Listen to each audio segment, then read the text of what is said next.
UPSC ने एक प्रश्न पूछा कि डुप्ले ने जो चाबी मद्रास में ढूंढने की कोशिश की वो चाबी लॉर्ड क्लाइव को बंगाल में मिल गया। ये ज्योग्राफी का एक पोर्शन पढ़ेंगे आप स्वाइल, और उसमें एक पॉइंट पढ़ेंगे बांगर मृदा, खादर मृदा। एक खादर मृदा का इलाका है, तो आयात और निर्यात करना होगा, और आयात और निर्यात करने की सुविधा बेहतर कहाँ मिलेगी? समुद्र के किनारे। और समुद्र के किनारे और बेहतर व्यवस्था क्या होगा? तो ऊंचाई क्षेत्र। तो बंगाल अपने आप में समृद्धशाली है।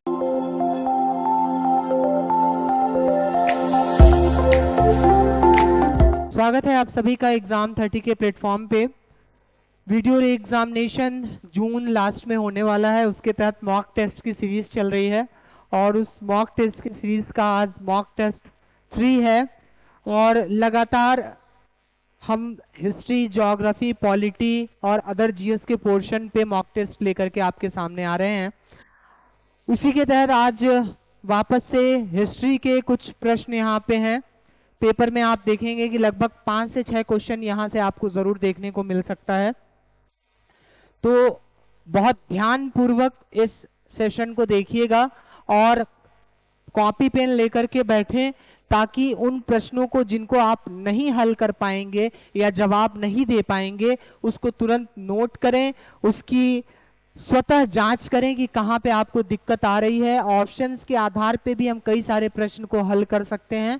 तो कोई भी मॉक टेस्ट करने का तरीका ये होता है कि सिर्फ सही और गलत तक ना पहुंचा जाए, बल्कि सही का विश्लेषण भी किया जाए और ऑप्शंस के तहत जो अदर क्वेश्चन बनाए जा सकते हैं उसमें भी नजर डाल करके मॉक टेस्ट सीरीज को सॉल्व करना चाहिए। और ये मॉक टेस्ट ही बताता है कि एग्जामिनेशन हॉल में आपको कट ऑफ तक पहुंचने के लिए किस मानदंड के तहत चलना है, कितना अटेम्प्ट करना है, और कितना गलत भी हो जाएगा तो माइनस मार्किंग के बाद आप एग्जाम में जो प्रीवियस ईयर के कट ऑफ रहे हैं उस रेंज के आसपास पहुंच सकते हैं। ये टेस्ट सीरीज करने का मेन उद्देश्य होता है।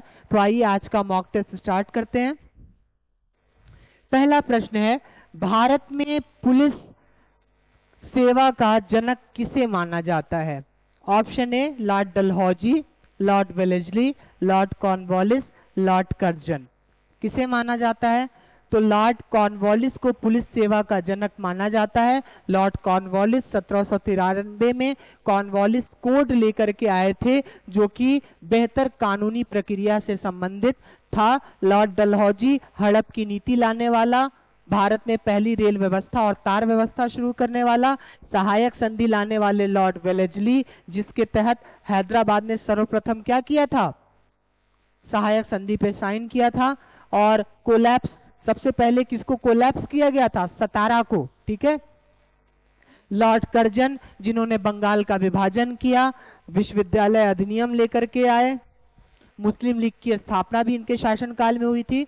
बंगाल के प्रथम गवर्नर जनरल कौन थे? 1773 के रेगुलेटिंग एक्ट से, जो कि ईस्ट इंडिया कंपनी बंगाल पे अपना शासनाधिकार स्थापित कर चुकी थी, 1764 के बक्सर युद्ध के बाद यह डिक्लेयर हो गया कि भारत पे अब शासन कौन करेगा। तो ये 1765 की स्पष्टीकरण थी कि इलाहाबाद की संधि के बाद अंग्रेजों ने प्रशासन और राजस्व को अपने हाथ में ले लिया, और इसके बाद अंग्रेजों का आधिपत्य बंगाल के एरिया में स्थापित हो गया। लेकिन एक प्रश्न उठता है कि आखिर बंगाल क्यों? यूपीएससी ने एक प्रश्न पूछा कि डुप्ले ने जो चाबी मद्रास में ढूंढने की कोशिश की वो चाबी लॉर्ड क्लाइव को बंगाल में मिल गया। मतलब क्या है इसका? क्यों बंगाल में ही एस्टैब्लिशमेंट सबसे ज्यादा सफल हुआ? आइए इसको जरा ज्योग्राफी के नजर से समझते हैं। गंगोत्री ग्लेशियर से निकलने वाली गंगा, इसकी कई सारी ट्रिब्यूटरीज, यहां यमुना, महानंदा, कोसी, गंडक, ये सब क्या है? गंगा की सहायक हैं। सोन नदी सहायक है। फिर उसके बाद ये पूरा ये बेसिन बनाती है, और ये गंगा जब पर्वतों से निकल करके अपने साथ जो महत्वपूर्ण अवसाद लेकर के आती है, जो न्यूट्रिएंट्स लेकर के आती है, उसका निक्षेपण अपने मैदानी इलाकों में करती है। तो क्या हुआ, ये ज्योग्राफी का एक पोर्शन पढ़ेंगे आप सॉइल, और उसमें एक पॉइंट पढ़ेंगे बांगर मृदा, खादर मृदा। तो ये खादर मृदा का इलाका है, यानी एलुवियल सॉइल। एलुवियल सॉइल मतलब प्रोडक्शन ज्यादा, प्रोडक्शन ज्यादा का मतलब टैक्स ज्यादा, टैक्स ज्यादा का मतलब सरकार और वहां पे शासन करने वालों की शक्ति में भी क्या होगा, वृद्धि होगी। तो उन्होंने किसको चुना, बंगाल को। अब प्रोडक्शन ज्यादा होगा तो आयात और निर्यात करना होगा, और आयात और निर्यात करने की सुविधा बेहतर कहां मिलेगी, समुद्र के किनारे। और समुद्र के किनारे और बेहतर व्यवस्था क्या होगा, डेल्टाई क्षेत्र। तो बंगाल अपने आप में समृद्धशाली, वहां के व्यक्तित्व समृद्धशाली, वहां की सभ्यता और संस्कृति समृद्धशाली, सबसे पढ़े लिखे लोग वहां पे। तो सबसे पढ़े लिखे लोगों के अंदर अंग्रेजियत भरना भी आसान था, इस वजह से बंगाल समृद्धशाली हुआ। तो कौन था भारत का बंगाल का प्रथम गवर्नर जनरल, तो 1773 के रेगुलेटिंग एक्ट जो आया उसके तहत क्या किया गया, वॉरेन हेस्टिंग को बंगाल का पहला गवर्नर जनरल बनाया गया। ठीक है, नेक्स्ट प्रश्न, भारत में प्रशासनिक सेवा सिविल सर्विसेज का जनक किसे माना जाता है, तो लॉर्ड कॉर्नवालिस को ही सिविल सेवा का जनक माना जाता है। लॉर्ड इरविन कौन है, लॉर्ड इरविन के शासन काल में ही सविनय आंदोलन प्रारंभ हुआ। लॉर्ड इरविन ही हैं जो 5 मार्च 1931 को गांधी इरविन समझौता होता है, और इसके बाद क्या आप देखते हैं पूना पैक्ट होता है। फिर उसके बाद, उससे पहले गांधी इरविन समझौता हो जाने के बाद द्वितीय गोलमेज सम्मेलन में गांधी जी मान जाते हैं जाने के लिए, और राजपूताना जहाज से वो वहां पहुंचते हैं। अनसुईया बेन उनके साथ हैं, सरोजनी नायडू उनके साथ हैं। ठीक है, सॉरी अनसुईया बेन वाला काट देना भाई, सरोजनी नायडू गए हैं, मदन मोहन मालवीय अलग से गए हुए हैं। और अगर पूछे द्वितीय गोलमेज सम्मेलन में लगातार तीनों सम्मेलनों में कौन गया था, तो बी आर अम्बेडकर साहब गए थे। ठीक है, लॉर्ड डफरिन कौन है, तो इसका प्रश्न अभी आपको आगे देखने को मिलेगा, उस पर बात करते हैं। देखिए आ ही गया, भारतीय राष्ट्रीय कांग्रेस की स्थापना किस वायसराय के शासनकाल के दौरान हुआ, तो लॉर्ड डफरिन के शासनकाल में हुआ था। ठीक है, लॉर्ड रिपन, भारत में आज जो आप गांवों में पंचायतों और शहरों में नगर निगमों की स्थापना देखते हैं, स्थानीय शासन है, लोकल गवर्नमेंट है। भारत में लोकल गवर्नमेंट की अवधारणा देने वाला व्यक्ति लॉर्ड रिपन है। तो स्थानीय स्वशासन का जनक से प्रश्न पूछे तो लॉर्ड रिपन का नाम आता है। लॉर्ड रिपन को सज्जन रिपन के नाम से भी पुकारा गया था उनके शासनकाल में, क्योंकि ये भारतीयों की बेहतरी के लिए बहुत कुछ काम किए। लॉर्ड चैम्सफोर्ड, इनके ही शासनकाल में मॉन्टेग्यू चैम्सफोर्ड सुधार आया, फिर 1919 का एक्ट आया, इनके ही शासन में होम रूल लीग आंदोलन प्रारंभ हुआ। ठीक है, अगला प्रश्न, कलकत्ता, बंबई, मद्रास विश्वविद्यालयों की स्थापना 1857 को किस वायसराय के काल में हुआ, एलिगन, मेयो, लीटन, कैनिंग। तो लॉर्ड कैनिंग के शासन काल में इसका हुआ था। लॉर्ड लीटन को क्या जाना जाता, लॉर्ड लीटन को सबसे बेकार गवर्नर जनरल के बारे में जाना जाता है, क्योंकि वर्नाकुलर प्रेस एक्ट ये लेकर के आया था, सशस्त्र अधिनियम ये लेकर के आया था, सिविल सेवा में जो बच्चे भारतीय बैठना चाहते थे उनकी सीमा को बढ़ा करके 23 वर्ष कर दिया था, इसने उम्र सीमा को बढ़ा देता है।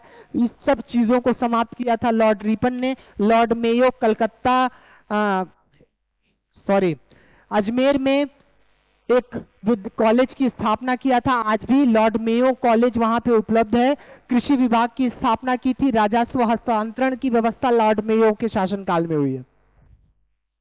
1911 को भारत की राजधानी कलकत्ता से दिल्ली लाई गई। उस समय भारत का वायसराय कौन था, ये राजधानी परिवर्तन का अलग ही खेल है कि प्राचीन भारत से लेकर के आधुनिक भारत तक राजधानी परिवर्तन आप देखेंगे, जहां राजगृह हर्यक वंश का वो राजधानी रहती है, वहीं आप देखते हैं कि उदयन राजधानी परिवर्तन करता है, पाटलिपुत्र स्थापित करता है, कभी कन्नौज राजधानी हो रही है, कभी मोहम्मद बिन तुगलक मध्यकालीन भारत में दिल्ली से देवगिरी राजधानी ट्रांसफर कर रहा है, कभी आगरा राजधानी मुगलों में हो रही है, फिर दिल्ली हो रही है। वैसे ही अंग्रेजों के शासनकाल में सबसे पहले कलकत्ता राजधानी थी, फिर दिल्ली को राजधानी बनाया गया 1911 में, और 1911 में ही बिहार नामक एक अलग प्रांत का गठन किया गया था। और उस समय जो शासन कर रहे थे, जो गवर्नर जनरल थे, लॉर्ड हार्डिंग द्वितीय थे।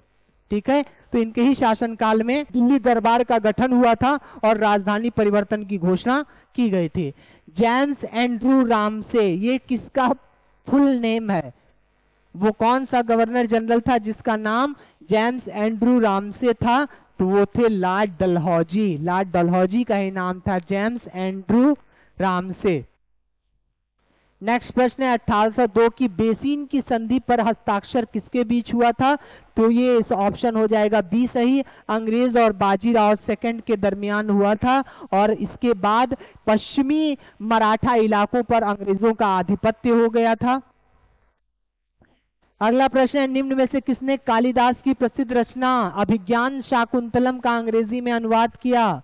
कौन है? तो विलियम जोन्स हैं और ये पहली रचना है, भारतीय रचना, जिसका यूरोपीय भाषा में अनुवाद किया गया था। नेक्स्ट प्रश्न है ब्रिटिश सरकार ने किस अधिनियम के तहत सबसे पहले शिक्षा के लिए भारत में 1 लाख रुपए देने का प्रावधान किया? तो वो कौन सा एक्ट है? Option A is right, charter act 1813 में सबसे पहले प्रोविजन किया गया था। तो आज के इस एपिसोड में इतना ही। लगातार मॉक टेस्ट सॉल्व करते रहिए और अपने लिए, अपनी सफलता के लिए एक नया अध्याय लिखिए, क्योंकि लगातार प्रैक्टिस ही आपको बेहतर बना सकती है और एग्जाम 30 आपके साथ सदैव बना हुआ है। चलिए, धन्यवाद। अन्य अभ्यर्थियों तक भी अब तक अगर आपने ये प्रयास नहीं पहुंचाया है तो पहुंचाने का प्रयास करें। हम भी आपके लिए कुछ प्रयास कर रहे हैं, कुछ प्रयास आप भी अपनी मोहब्बतों का करिए। Thanks a lot.